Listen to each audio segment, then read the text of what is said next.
చూచినట్లయితే యేసుక్రీస్తు ప్రభు తెలియచేస్తున్నటువంటి మాటలు ఆయన యొక్క శిష్యులకి తెలియజేస్తూ ఉన్నాడు. అక్కడ ఉన్నటువంటి మనుషులకు తెలియజేస్తూ ఉన్నాడు. ఏమని తెలియజేస్తూ ఉన్నాడు అంటే, మీరు జాగ్రత్తగా ఉండుడి అని చెప్తూ ఉన్నాడు. ఇదిగో సమస్తను మీకు ముందుగా చెప్పి ఉన్నాను అని చెప్తూ ఉన్నాడు. యేసుక్రీస్తు ప్రభు మరి ఏమి చెప్పాడు, ఏం తెలియచేశాడు అంటే, క్రీస్తుని అని యేసుక్రీస్తు ప్రభు తెలియచేశాడు. క్రీస్తు అనగా ఏంటి అర్థము అంటే, అభిషక్తుడు, అభిషేకించబడినటువంటి వాడు అని అర్థం వస్తుంది. ఈయన పరలోకంలో తండ్రి అయినటువంటి దేవుని ద్వారా అభిషేకింపబడి ఈ లోకానికి పంపింపబడినటువంటి దేవుడు, రక్షకుడు. యేసుక్రీస్తు ప్రభు రక్షింపబడినటువంటి వారందరితోనూ తెలియజేస్తూ ఉన్నాడు. ఏమని తెలియజేస్తూ ఉన్నాడంటే, క్రీస్తు అనేటువంటి నామము పెట్టుకొని చాలామంది వస్తారు, నేనే క్రీస్తును అని తెలియచేస్తారు. అయితే వారిని మీరేం చేయాలి? నమ్మవద్దు అని తెలియచేస్తూ ఉన్నాడు. 21వ వచనంలో, ఇదిగో క్రీస్తు ఇక్కడున్నాడు, అదుగో అక్కడున్నాడు అని ఎవడైనా మీతో చెప్పినలా మీరు నమ్మవద్దు అని యేసుక్రీస్తు ప్రభు తెలియచేస్తూ ఉన్నాడు. మనుషులందరూ రక్షణ పొందాలని ప్రయత్నం చేస్తూ ఉన్నారు. ఈ విషయం మనందరికీ తెలుసు. ఎవరిని చూసినా కానీ ఏదో విధంగా మంచి కార్యాలు చేస్తూ నీతిమంతులుగా మరి ఉంటూ ఉన్నారు. మంచిది, దానికి వీ షుడ్ అప్రిషియేట్ దెమ్. కానీ ప్రాణం పెట్టింది మాత్రం యేసుక్రీస్తు ప్రభు ఒక్కడే. మానవులందరి యొక్క పాపాల నిమిత్తం శిలువ మీద ప్రాణం పెట్టింది మాత్రం యేసుక్రీస్తు ప్రభు ఒక్కడే, ఇంకెవరూ లేరు. అందుకని ప్రభు అయిన యేసుక్రీస్తుని నమ్మాలి, విశ్వసించాలి. అందుకనే యేసుక్రీస్తు ప్రభు తెలియచేస్తూ ఉన్నాడు, చాలామంది వచ్చి మిమ్మల్ని మోసం చేస్తారు, జాగ్రత్తగా ఉండండి, మీరు జాగ్రత్తగా ఉండండి అని యేసుక్రీస్తు ప్రభు తెలియచేస్తూ ఉన్నాడు. ఎందుకు అంటే, మనమందరం కూడా రక్షింపబడిన వారము, మనమందరం కూడా దేవుని యొక్క చిత్తములో ఉండి ఏర్పరచబడినటువంటి వారము. తన ప్రాణాన్ని ఇచ్చాడు కాబట్టి, ఆయన యందు విశ్వాసం ఉంచాము కాబట్టి మనం రక్షణ పొంది నీతిమంతులుగా క్రీస్తు కోసం ఈ లోకంలో జీవిస్తున్నటువంటి వారము. మనకి యేసు ప్రభు వార్నింగ్ ఇస్తున్నాడని ఇంగ్లీష్ బైబిల్లో ఉంది. అందుకని చాలామంది చూడండి ఎంత కష్టాలు పడుతూ ఉన్నారు రక్షణ పొందడానికి, ఎన్ని కష్టాలు పడుతున్నారు పాపాలు పోగొట్టుకోవటానికి. మరి పరలోకాన్ని విడిచిపెట్టి దేవుని కుమారుడిగా మనిషికి జన్మించి ఈ లోకములో నేనే రక్షకుడిని, నేనే మీ అందరి కోసం ప్రాణం పెట్టబోతూ ఉన్నాను, నన్ను విశ్వసించండి అని యేసుక్రీస్తు ప్రభు ముందుగానే వారందరికీ తెలియచేశాడు. ఆయన హింసింపబడతాడు అని ముందుగానే అందరికీ తెలియచేశాడు. ఆయన వచ్చిందే పాపములు, మనుషులందరి యొక్క పాపములు కోసమని, ఆయన శిక్ష అనుభవించడానికి వచ్చాడని ముందుగానే తెలియచేశాడు. అందుకనే ఈ మాటలు మీరందరూ జ్ఞాపకం చేసుకుని ఉండండి, జాగ్రత్తగా ఉండండి. ఇదిగో సమస్తమును మీకు ముందుగానే తెలియచేస్తున్నాను. చూడండి ఎంత మంచి వార్నింగ్ మనకిస్తూ ఉన్నాడు యేసుక్రీస్తు ప్రభు.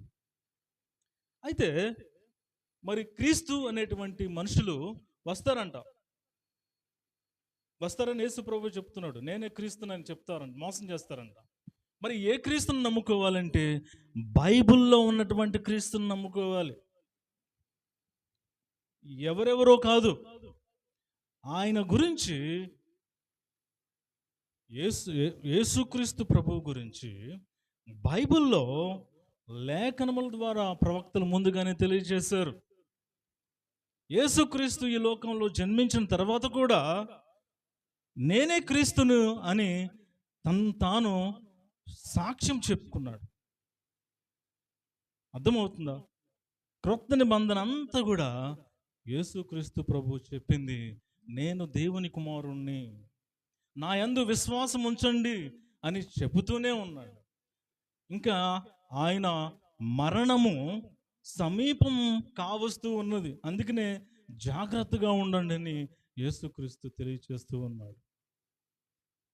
అయితే ఎవరైతే యేసుక్రీస్తు యొద్దకు వచ్చి, ప్రభువా నీవు పరిశుద్ధ గ్రంథంలో ఉన్నావు కదా, నేను నిన్నే విశ్వసిస్తున్నాను, నీవే క్రీస్తు అని, నీవే రక్షకుడు అని, నీవే యేసుక్రీస్తు అని, మెస్సయ్య అని ఎవరైతే విశ్వసిస్తారో వారందరి నిమిత్తం యేసుక్రీస్తు ప్రభు ఆల్రెడీ శిలువ మీద తన ప్రాణాన్ని పెట్టాడు కనుక ఆయన మనుషులందరి యొక్క పాపాలను క్షమిస్తాడు.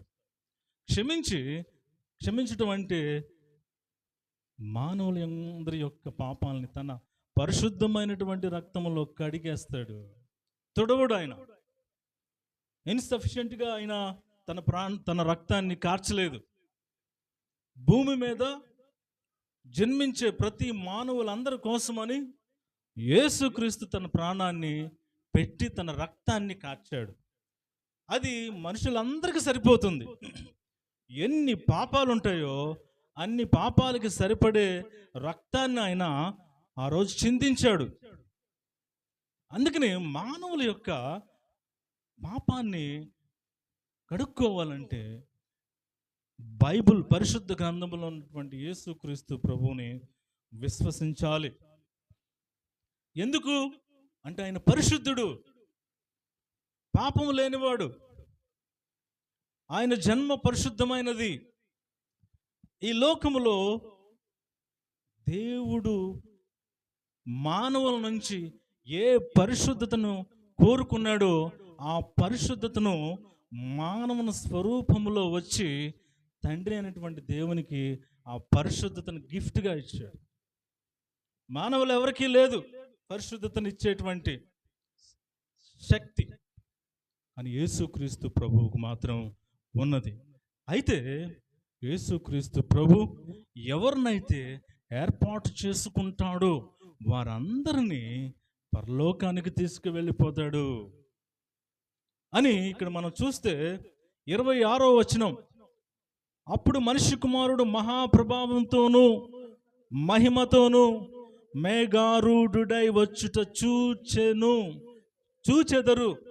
ఎవరు చూస్తారు? ఎవరైతే విశ్వసించలేదో, ఎవరైతే యేసు ప్రభు క్రీస్తు కాడు, ఆయన అభిషక్తుడు కాదు, ఆయన రక్షకుడు కాదు, నా పాపాలని విడిపించడానికి ఈయన కాదు వచ్చింది అని ఎవరైతే విశ్వసిస్తారో వారందరూ చూస్తారు. మనదే కదా గొప్ప విషయం.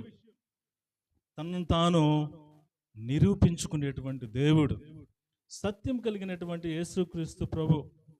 ఈ విషయాన్ని మనం అర్థం చేసుకోవాలి. మహిమ, గ్లోరీ, ప్రభావం అంటే ఇంగ్లీష్లో పవర్ అని ఇచ్చాడు. ఆయన ఎంత అధికారం కలిగినటువంటి వాడో మనకి ఆ రోజు అర్థమవుతుంది. చూడండి, ఈరోజు మనం చూస్తూ ఉంటే టైము వేగముగా ముందుకు వెళ్ళిపోతూ వస్తుంది. రోజులు, సంవత్సరాలు గతించిపోతూ ఉన్నాయి. ఉదయం లెగవగానే సూర్యుడు వస్తూ ఉన్నాడు, ఎండ వస్తుంది. కానీ ఆ రోజు మాత్రం సూర్యుడు తన వెలుగుని ప్రకాశింపచేయడు. ఎందుకు అంటే ఆయన ఎవరినైతే ఏర్పాటు చేసుకున్నాడో వారందరినీ కూడా తన పరిశుద్ధ ప్రదేశమైనటువంటి పరలోకానికి తీసుకువెళ్ళిపోయాడు. ఇంకా రక్షణ అనేది మానవులకి లేదు. హీ క్లోజెస్ ద డోర్, ఎవరు రావడానికి లేదు. ఎందుకంటే ఆయన ప్రతి ఒక్కరికి సమయాన్ని ఇస్తున్నాడు. ఒకరోజు మన జీవితంలో వస్తుంది అంటే దానికి కారణం ఏంటి? మనము యేసుక్రీస్తు దేవుడని తెలుసుకొని రక్షణ పొందుతామని ఆయన మన జీవితంలో ఒక రోజు, ఒక వారం, ఒక నెల, ఒక సంవత్సరం పొడిగించుకుంటూ పోతూ ఉన్నాడు.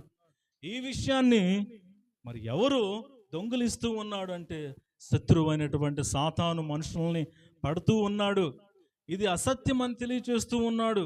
అబద్ధం అని అబద్ధమైనా కానీ సత్యంలాగా తెలియచేస్తూ ఉన్నాడు. కనుక మానవులందరూ ఇంక సమయం లేదు, ఇంకా గతించిపోతూ ఉంది కదా, ఇంకా చాలా సంవత్సరాలు ఉన్నాయి కదా, హాయిగా జీవించచ్చులే, మనం పుట్టింది ఈ లోకంలో సంతోషించి ఆనందించి నా ఇష్టానుసారంగా జీవించచ్చులే మనం అనుకుంటే ఇంకా సమయం లేదండి. యేసుక్రీస్తు ప్రభు 2025 సంవత్సరాల క్రితమే తన ప్రాణాన్ని మన కొరకు పెట్టాడు. He's waiting, he has been waiting for everybody else.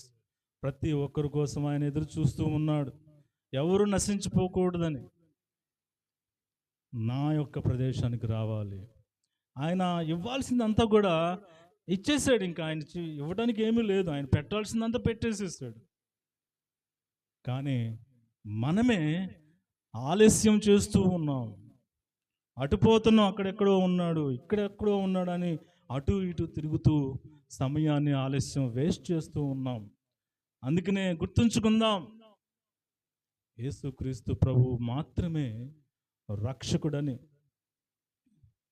ఇక్కడ చూడండి 27వ వచనంలో మనం చూస్తే, అప్పుడు ఆయన తన దూతలను పంపి భూమి అంతము మొదలుకొని ఆకాశము వరకు నలుదిక్కుల నుండి తాను ఏర్పరచుకొనిన వారిని పోగు చేయును. చూడండి, భూమి గుండ్రంగా ఉంటుంది. అన్ని దేశాల ప్రజలు భూమి మీద నివసిస్తూ ఉన్నారు. ప్రతి దేశంలో ఉన్నటువంటి మానవుడు పరలోకానికి చేరుకోవాలి అంటే, రక్షణ పొందాలి అంటే కేవలం యేసుక్రీస్తు ప్రభు ద్వారా మాత్రమే. ఈ లోకంలో భక్తితో కూడినటువంటి క్రియలు చేసిన ప్రయోజనం లేదు. యేసుక్రీస్తు ప్రభు దేవుడని బైబిల్ గ్రంథం తెలియచేస్తూ ఉన్నది. అన్ని గ్రంథాల కన్నా మొదటగా రాయబడినటువంటి గ్రంథం, దేవుడు ముందుగానే రాసి పెట్టాడు. తర్వాత వచ్చిన వాటి మీద మనం విశ్వాసం ఉంచకూడదని దేవుని వాక్యం తెలియజేస్తూ ఉంది. ఈ లోకంలో యేసుక్రీస్తు ప్రభు జీవించినప్పుడు సాతాను యొక్క కాడిని విరగదీశాడు, తల క్రింద తల త్రొక్కి వేశాడు యేసుక్రీస్తు ప్రభు. సాతానికి అధికారం లేదు, పాపానికి అధికారం లేదు. పాపము మనల్ని నరకానికి తీసుకెళ్ళటానికి శక్తి, అధికారం లేదు.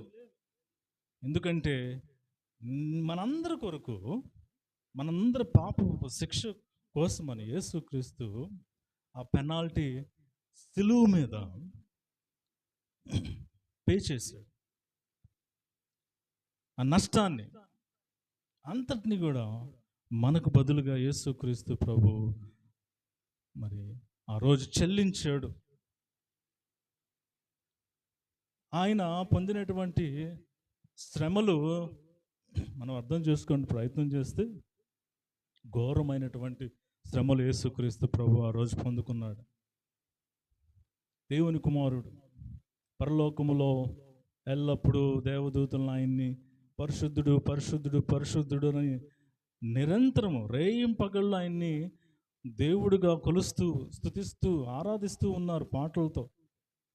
అటువంటి ఆయన మనందరినీ ప్రేమించి ఈ లోకానికి ఒక అతి సామాన్యమైనటువంటి మానవుడిగా, మనం కలిగి ఉన్నటువంటి దేహం ఏదైతే ఉన్నది అటువంటి దేహమే ఆయన కలిగి ఉండి ఈ లోకంలో జీవించి తన ప్రశస్తమైనటువంటి యవ్వన కాలములో యంగ్ బ్లడ్ ఆయన మనందరి కోసం ఆ రోజు కార్చాడు.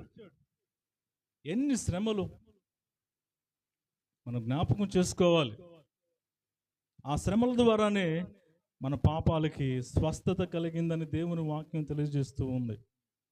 ఆయన శరీరము, ఆయన రక్తము లేకపోతే ఈ దినాన మనము ఎంతో స్వేచ్ఛను, పాపము నుంచి స్వేచ్ఛ, నశించిపోయేటువంటి వారము నుంచి స్వేచ్ఛను కలిగి ఉండి ఈ దినాన ఆయన్ని ఎంతో సంతోషంగా ఆనందంతో ఆయన్ని స్తుతిస్తూ ఉన్నాం. భయం లేకుండా చేశాడు. పాపపు భయము, మరణపు భయము. క్రైస్తవులందరూ కూడా ఈ లోకంలో మరి క్రీస్తు కోసం ఎదురు చూస్తున్నటువంటి ఆ నిరీక్షణ మనందరికీ యేసుక్రీస్తు ప్రభు ఇచ్చాడు. అందుకని అందరం కూడా తలలు వంచి యేసుక్రీస్తు ప్రభువుని జ్ఞాపకం చేసుకుందాం. ఆయనే పరలోకాన్ని విడిచిపెట్టి ఈ లోకానికి వచ్చింది. ఈ భూమి మీద క్రీస్తు అనబడేటువంటి ఆయన యేసుక్రీస్తు ప్రభు మాత్రమే. ఆయన ఎక్కడ దొరుకుతాడు అంటే పరిశుద్ధ గ్రంథమైనటువంటి బైబిల్లో దొరుకుతాడు. ఇంకెక్కడ ఎవరు ఏం చెప్పినా కానీ మనం నమ్మాల్సిన పని లేదు. ఎందుకు అంటే యేసుక్రీస్తే చెప్పాడు, క్రీస్తును నేనే అని. యూదులకు చెప్పాడు, ధైర్యంగా చెప్పాడు, తన శిష్యులకు చెప్పాడు. ఈరోజు మనతో కూడా తెలియజేస్తూ ఉన్నాడు. జాగ్రత్తగా ఉండండి. మరి అబద్ధ ప్రవక్తలు వస్తారు, నేనే అని చెప్పుకుంటూ వస్తారు, కానీ బైబిల్లో ఉన్నటువంటి యేసుక్రీస్తు మాత్రమే దేవుడు. అందుకని ఆయన జ్ఞాపకం చేసుకుందాం. నీ పాపాల నిమిత్తం, నా పాపాల నిమిత్తం సిలువ మీద యేసుక్రీస్తు ప్రభు శ్రమలు అనుభవించి తన ప్రాణాన్ని మన కోసం పెట్టాడు కదా. ఆయన్ని జ్ఞాపకం చేసుకుందాం. కొరడా దెబ్బలు పొందాడు, మేకులతో గుచ్చపడ్డాడు, 2 చేతుల్లో కాల్లో మరి మేకులు. ఎంతో భారభరితమైనటువంటి నొప్పిని ఆయన మన కోసం అనుభవించాడు. ఎవరు కూడా అంత తీవ్రమైనటువంటి నొప్పిని భరించలేరు, కానీ యేసుక్రీస్తు ప్రభు మనందరి కోసం భరించాడు. ఈ దినము సంతోషంగా రక్షింపబడినటువంటి జనాంగముతో కలిసి ఆయన స్తుతిస్తూ ఉన్నాము, ఆరాధిస్తూ ఉన్నాము. అందుకని ఆయన చెప్పినట్లుగా ఆయన జ్ఞాపకం చేసుకోవడానికి, ఆయన శరీరాన్ని తినాలి, ఆయన రక్తాన్ని త్రాగాలి అని చెప్పి ఉండగా దానికి సాదృశ్యంగా